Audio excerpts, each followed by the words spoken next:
বাড়িতে সারাদিন ল্যাদ খেতে খেতে হঠাৎ মনে হলো বিকেলে আমার যে না কোথাও যেতে হবে। তারপর আর কি ওকে ফোন করলাম যে কোথাও যাবি? তিনি বললেন বিরিয়ানি খেতে যাই, ভাবা যায়? তারপর উঠতে উঠতে চলে যাচ্ছি বিরিয়ানির দোকানে। চলেও আসলাম হাবড়ায়।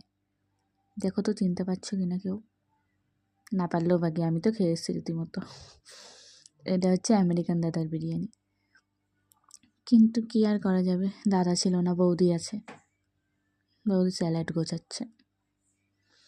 এই কষ্টে আমরা দুজনে খেতে বসবো ভাবছি, হঠাৎ সার্টিফিকেট চোখে দেখলাম। দেখে তো ছবি তুলে নিলাম।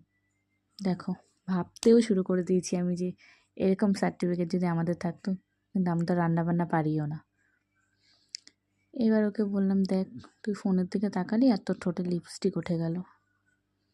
তারপর ভাবতে ভাবতে এটা নাটক, নাক ফাঁক সেটকিয়ে বিরিয়ানি চলে আসলো।